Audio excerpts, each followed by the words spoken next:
Racing to win a day early for the weekend edition this week. That is because we're at Sha Tin on Saturday for a 10-race program, and it's covered all for you right here on the program. Joined in the studio today by Paul Lally and Tom Wood. And Tom, before we crack into the meeting on Saturday, a new trainer announced earlier in Hong Kong this morning. Yeah, Friday morning, Mark, we had the announcement that Mark Noonan would be joining us next season here in Hong Kong, 55 years of age. We'll hear a little bit more from him shortly, but of course racing coming up Saturday, and the Class 2 1400 looks to be the pick of them.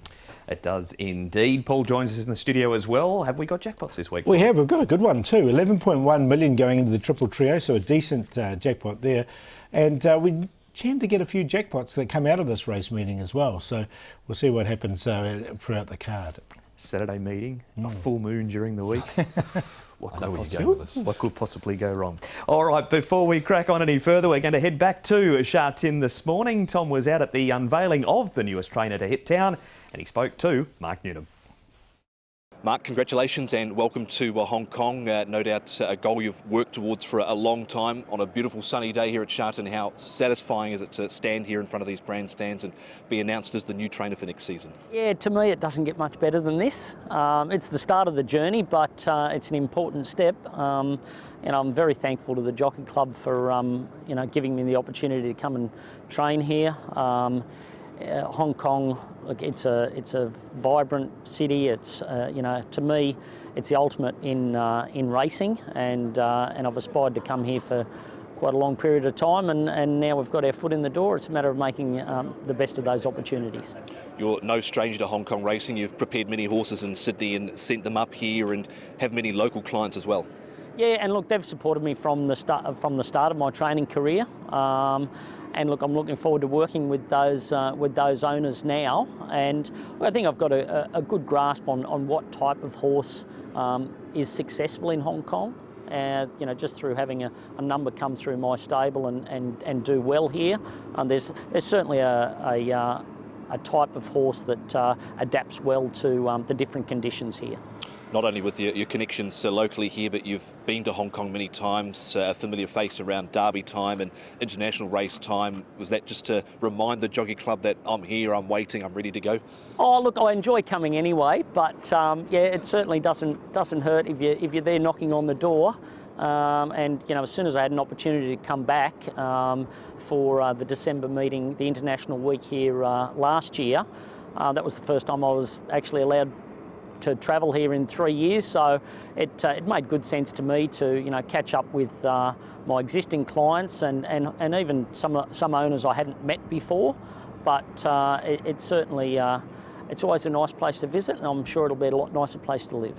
What will be some of the stepping stones you go through now to wind up your operations in Australia and then prepare to come to Hong Kong? Oh, well, obviously over the next couple of months in Sydney we've got a busy period of time with Group 1 racing, and I've got some nice horses for the carnival there. And then once we see that out, it'll be just a gradual wind down of the stable and employees and owners. But look, it's an opportunity that doesn't come along to too many trainers anywhere in the world, so I'm looking very much forward to coming. He certainly looks like he's bristling with excitement in that interview, Tom. He was, and he's been very successful. He's had horses that he's prepared in certainly recent times anyway, like the Irishman and Co come up here nearly fine, and he's trained not quite 400 winners, Paul, but not far away. Yeah, so it's good to see him come up here. Always good to have a bit more competition, isn't it? Add a bit of new blood to the ranks. Follows in the footsteps of Jamie Richards and Pierre Rung from this season. The new name will appear on the program from the start of next season. But we have racing to focus on Saturday at Sha Tin. It is a 10-race program all on the turf, and the C-course is in use. Two races that we focus on, races 7, the Class 2 1400, and the 10th, the Class 3 1200. It is a 1 o'clock start time. Race number 7, Class 2 1400 metres, lines up this way. We have got the Golden Scenery coming down in grade and a £10 claim for Angus Chung. Fantastic Treasure's a 3-time course and distance winner. Circuit Stella carries an extra £5 for his last start win. Mr. Ascendancy raced wide last time, victory over the 1400 2 runs ago. Atala Begil running 8 days prior to a Derby appearance. The Rock's coming back in trip when a method goes the other way from the 1000 to the 1400. An Amazing Victory comes up in class to Class 2 for the first time and does carry a lightweight. Now, the speed map here, Tom, not a big field, so they might not go too hard. No, and Circuit Stella, Mark, should be able to dictate like he did last time out, and he was successful in doing so with that easy lead, and Zach Purton rides him once again. The Rock was in close attendance last start, but didn't do a great deal. Bourbonnaire, he was 3 wide, no cover. Fresh Paul last time out, and at the back, Ortula Begil, and Fantastic Treasure, I think, coming back to his preferred trip. Yeah, so I think he's going to be suited here. The Golden Scenery generally gets back. He gets a bit of weight relief as well. I think Amazing Victory, another one that's going to get a nice enough run. But I don't see too much changes there. All their horses sort of can fit into their normal racing pattern. Well, one of the most interesting runners all day is Ortula Begil. He's trained by David Hall. David spoke at the Derby selection announcement. So this interview with a slant towards the Derby, more so than Saturday, but Ortula Begil headed to perhaps once-in-a-lifetime glory. Probably a little bit of a different path going into the race, but he was a month between runs, and you know, he went from 14 to 16 and then jumping up to the 2000 with a month between runs. You know, I had to make the decision whether to run him or to give him possibly a mile trial. I could have gone that way, but I think 8 days, you know, sort of with a 1400 metre race, to just take the freshness out of him and help him sort of get the distance. The 2000 is what I decided to do, and I'm pretty happy with that. He has been impressive in some of his runs so far. We have seen that. Just how much do you like this horse? I mean, what type of feeling does he give you heading into a big race like this? Yeah, look, he's one of those horses that has always been talented. And he's built like a staying horse. You know, he's long and lean and very clean-winded. So it was all about mentally getting him to switch off and getting him into relax before we could sort of work out where he was going to take us. So, you know, very satisfying that he's now made it to the race, and we've got him in that frame of mind where we can see, you know, how high he can jump now.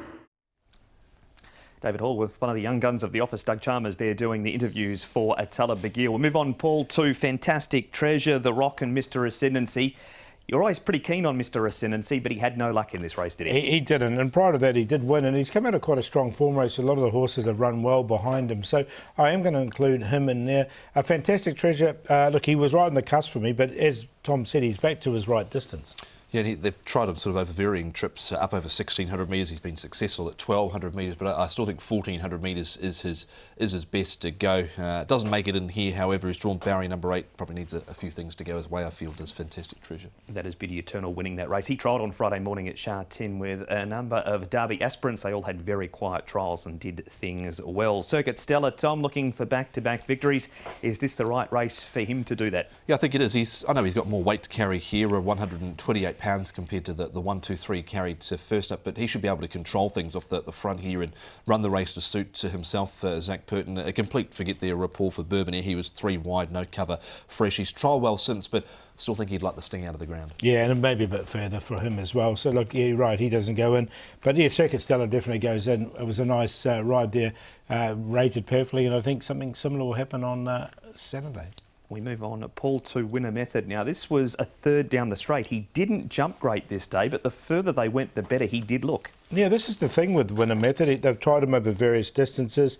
Look, he hasn't won over the 1,400 metres. He's been placed 3 times, but hasn't quite run it. Again, he's another one that was on the cusp, didn't make it in there. Yeah, he was a bit like you again, Paul. He missed the start a little bit here. Of course, through his younger days, he's only a 5-year-old. He was quite effective down the straight, but he seems to have lost a little bit of that speed. So I think he's still looking for this type of trip, really. Indeed, all his wins have been of 1,000 metres at Sha Tin. He has placed 3 from 11 course and distance. Here is the aforementioned Tom Bourbonnaire winning a trial up at Chung Fa. You mentioned the rain would be a benefit. It hasn't rained in Hong Kong for quite some time, and there's no forecast that it's going to happen tomorrow. No, it's going to be dry and fine tomorrow. Nothing wrong with this trial. Again, he was a little bit slow out of the gates, and like Paul mentioned as well before, maybe looking for a little bit more because he has won here over 1,800 metres on that rain-affected track. But there was nothing wrong at all with the trial, Paul. Yeah, nice quiet trial for him. Nothing was really pushed out. He won it nice enough. But again, yeah, I still think further for him. Just before we get your thoughts on the race, both of you, Paul, we'll start with you. Ortula Begil, an Amazing Victory. He comes up in grade for the first time. Yeah, I like Amazing Victory in this race because of the weight. I know he's up in grade, but he's carrying 115, so I think that's a real positive for him. Yeah, he definitely goes, and he was actually the quickest 400s behind, or in this race, out of that race behind Ortula Begil last time out. He was able to run home stronger, and look, I've got Ortula Begil in, but he's here over 1,400 metres. He hasn't won here 1,400 metres. Did win in New Zealand over 1,400 prior to arriving. But I think I prefer him probably this week rather than, say, next week. Sure, we should have done that after the interview, but better late than never, Paul, so we'll grab your selections now. Yeah, going with Amazing Victory, the one we just talked about there. With the lightweight, I think he comes in really well at the conditions of the race. The Golden Scenery is the opposite. He has to carry the weight, but he's very honest. He does get the £10 claim, which will help him a lot. Comes down to 125. Circuit Stellar from the front, and Mr. Ascendancy had no luck last time. 9-1-3-4.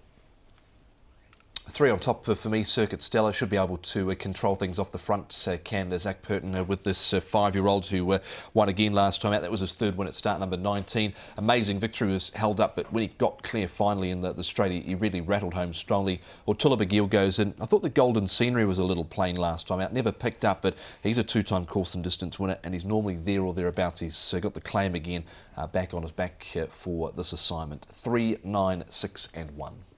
And that is the preview for race number 7. Off to a break here on Racing to Win. We'll come back and check out race number 10 right after this.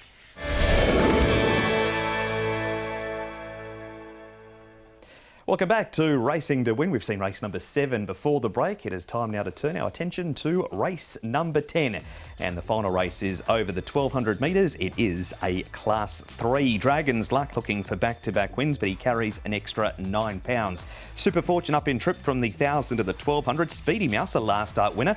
Extra £13 on his back though. Phoenix Light and Happy Mission and also Golden Express have all had trials since we last saw them, as has Divine Shining. He has his first look at Sha Tin. Tatnam wears the pacifiers. Wonder Kit's been improving. Dream Pursuer wears a visor. And Diamond Flare raced wide last time. Speed map time now, Tom. Dragon's Luck likes to get forward in his races. He's drawn Barret number 11. Will he have the pace to cross with Super Fortune drawn inside him though? Well, that is the big question. The only time he has failed in terms of winning Dragon's Luck was when he wasn't able to get on the pace, when he missed the start and got a little bit of a squeeze. But Super Fortune is normally reliable. He's apprentice ridden, so you'd say from the stable they've got designs on leading here. Dragon's Luck out of 11. Hugh Bowman won't probably add too much pressure, but he'll be there or thereabouts, and Golden Express, Paul, should be a lot closer than what he was last time. Yeah, I think he'll get a perfect run in behind. Divine Shining's another one that likes to go forward as well, but with a senior rider on Dragon's Luck, you wouldn't expect them to get into a speed battle. Phoenix Light gets back. Thank you for that. We're going to start, though, with the horse that's had plenty of talking points already during the speed map. And since the break, it is Dragon's Luck and his trainer. He spoke to Tom earlier in the day, Douglas White. Douglas, Dragon's Luck in the final race, he's building a strong resume, 3 wins from his 4 starts. How did you rate that winning performance again off the front last start? It was very tough. He's done everything correctly. Lovely horse to be dealing with, and he's kept on improving. How's he trained on since that win? Has he been pleasing you in the mornings? He has. I gave him a slight freshen up, and hence the reason a trial last week. Hugh was very complimentary of him. He had a bit of a blow in the trial, but he's back on track. The only time he was beaten, he was a little bit slow from the start and got a little bit of a squeeze. Has he got more strings to his bow, this horse, than just leading, do you think? I do think so. I think just on pure ability, he's been able to get out and dictate. I don't think he's one-dimensional. He doesn't indicate that at track work anyway. But you know, why ruin a good recipe? At the moment, he's doing things correctly from the front, and he's enjoying it. What about carrying weight at the top of Class 3? He obviously looks like a reasonably big, strong, robust horse. He's strong enough. Any weight stops train, so there's always a concern when you creep up the top of the handicaps. But look, there's other things to contend with than the weight, but it is a concern. Quick roundup on Russian Emperor from Dubai the other night. How's he come through that run last Saturday? Very well. It was a super run. I was quite taken aback with the way he hit the line. So was Alberto. He seems to have come out in good order. I've had videos of him at track work and both trotting up afterwards. So he looks healthy and he remains on track. What do you do with him now between now and, I guess, World Cup night? Well, I gave him that run purposely to get that extra mileage into him, and also to allow him to see the track. He had the benefit of seeing the settling up area, the parade ring, the track, so he was able to take that all in over the 1800. That race will hold him in good stead for the 25th. I'll get back there on the 20th, and I'll be sitting on him for a turf gallop on the 21st, and that'll be his final piece of work. He's got a few frequent fly points, this guy. Do you think leaving Hong Kong and getting out to a new environment has really done him the world of good? it's turned him around. He was stagnating. Since the day he arrived in Qatar, he just blossomed, and he was a totally different horse. I was able to get the weight off him it's been proven very difficult to do that in Hong Kong without doing the extra gallops and the extra hard yards. And that's very telling on his legs. So from the day he stepped off the plane and I was able to shed the weight, he's really turned the corner. Douglas there on Russian Emperor Tom, but back to Dragon's Luck. Here's his report card. It's pretty impressive looking. So far it is anyway. He's had those 3 wins from his 4 starts, and as I said before, Paul, the only time he's missed is when he missed the start a little bit, got a bit of a squeeze and couldn't find the front. Yeah, exactly. And then he finished a close-up third as well. And look, he's come out of some pretty good form races as well. The trial was good. Everything looks good for him. He's going well at the moment. On to his opposition we go, and we start with a Super Fortune. That is him in the green colours. He likes to be up on the speed, but he has to go around a bend this week. Happy Mission. Nothing wrong with his second performance. He makes good late ground, and Diamond Flair's the grey at the back, Paul. But you've always had Super Fortune reasonably highly regarded. How's he figure this week? Yeah, I've got him in, but he does go down a little bit. He's a horse that over 1,000, we saw him early in his career, he went well. He's had 2 starts over the 2 wins over the 1,200 metres, but he normally finds 1 or 2 better than him. Look, he's going to set it up. He gets the £10 claim, but I've only got him in on a minor line. And just in that vision there, he's looking very soft late there over the 1,000 metres. I thought Happy Mission was pretty good there over the final stages. He's trialled up since and looked good, and he looked under a fair bit of pressure in that run, but he responded to it. He sure did. The further they went, the better he did look. A speedy mouse here, Tom. We head back to Happy Valley. There he is, wide, turning for home with the big white blaze. The extra weight has to be a worry, doesn't it? Yeah, it does. 119 up to 132 this time round for a speedy mouse. Wagner Borges from barrier number 7. He dashed into it strongly once he got balanced up in the straight. He has won course and distance, Paul, but whether he can go back to back, I'm not entirely convinced. Yeah, I'm with you on that one. And also, look, he's 1 for 1 at Happy Valley, so if they can find a good race for him, they'll probably want to keep him there. OK, so maybe wait till he gets back to the city circuit. This horse has been improving, Paul. Wonder Kid had that mishap, of course, when he collided with Beauty Eternal. Got Decisive 12, who hasn't got a bad record, course and distance, and Diamond Flair, he raced wide in this race. Yeah, look, Wonder Kid goes in for me. He's been very consistent. He comes in off this rating of 63, so he's got a nice weight to carry as well. And he keeps improving. His last start third here shows he's on the right path, so he's definitely in Wonder Kid. He's been beaten 2.5 lengths his last couple of runs. It was Goko winning this race. He was right on the cusp. He's drawn barrier number 8, so I think he should get a nice enough run through. They were a lot more positive with him last time out. Couple of trials to finish the preview for this race, and we've got Golden Express. Tom, he missed a run last time because he was scratched. He's been back to the all-weather. Typical John Size, trolled them on the all-weather. Zach Purton on board. Yeah, and he didn't do a lot in this barrier trial at all, but he looked good in what he did do, I thought, did to Golden Express. He's drawn barrier number 2, so he's going to be in the right spot. Shouldn't need to be as far back as he was last time out, Paul, but he was still making ground at the end there behind Not Usual Star, who won at a big price. Yeah, exactly. And look, he's definitely goes in for me. I think he's going to get from barrier 2. Zach's aboard as well, and he should get the nice run just in behind. So that's the trial of Golden Express, Paul. We move on to Dream Pursuer now. He's only had the 2 starts. His first one was OK. He's also had 2 trials since his last run. He finished behind Carroll Street, winner since.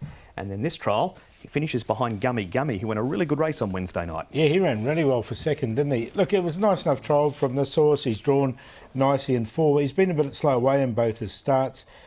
Zach was riding, but he is on Golden Express. I don't know if that was a previous engagement or not. His last run was 55 days ago. Liked the trial before more so than this one. I thought his trial on the turf, he looked really good, and so then he was to get a first emergency and then didn't get a start, of course, so they've gone back to the trials again, but I think he's looked good in those trials, and he's at a pretty reasonable quote at the moment. He's at his Dream Pursuer, Paul, so that's the trials and also some race day replays. Who do you like in the last? I'm going to go with the favourite, Dragon's Luck. He's 3 from 4, and he had an excuse when he was beaten at his last time. Golden Express will get the perfect run just in behind. Wonder Kid, I think he's an improver. He's going well at the moment, and he comes out of strong form races behind Beauty Eternal and Super Fortune. See if he can hang on there for 4th. 1, 6, 10 and 2. We'll take a little chance with the 11 in this race, Dream Pursuer, and Manfred Mann and Sha Tin combining from barrier number 4. I think the trial certainly on the turf looked very good, and he's coming into this with a slight gear change. His debut run was handy enough behind Capital Legend, who goes around in race number 9. Dragon's Luck is in. Golden Express should get the perfect run. And look, Phoenix Light I thought trialled well coming into this. He ran 5th last time out behind Dragon's Light, but he looked to be under a stranglehold recently. 11, 1, 6 and 4. That's race 10. We've seen race number 7, which means there's 8 other races throughout the afternoon, Paul. Who wins some of them? I thought Jamie Richards could start off the card pretty well with the first 2 winners. Asian won.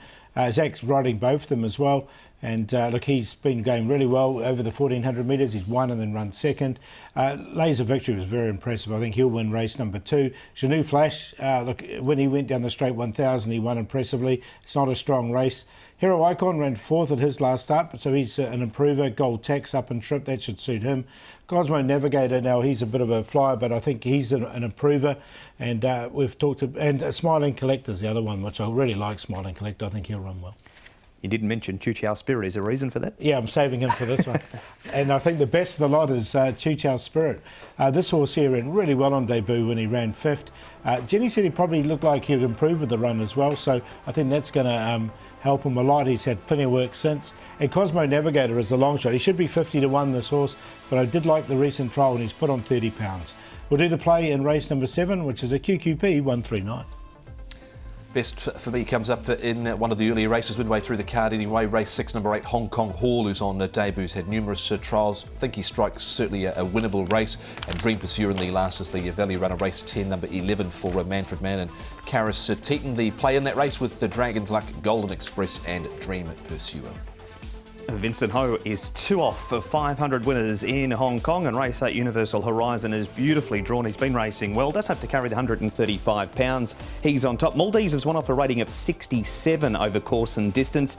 Unsuitably run a 2,000 metre race 2 starts ago, has since backed it up with a finish better over the mile, and a QQP race 8 for Universal Horizon. The last start winner, Run Buddy, but he's drawn wide, and Smiling Collector hasn't been too far away lately either. That is the preview for Saturday, Tom, and we're just over a week away from the BMW Hong Kong Derby. Yep, we are, Mark. In between them, we've also got Happy Valley next to Wednesday night, Class 3, 4 and 5 action coming up there, Paul. But the Derby next weekend, it's the race that all the owners here in Hong Kong want to win. They do, definitely, and it's look, they looked open a couple of weeks ago, but I'm not so sure now the way Beauty Eternal won his last start. Yeah.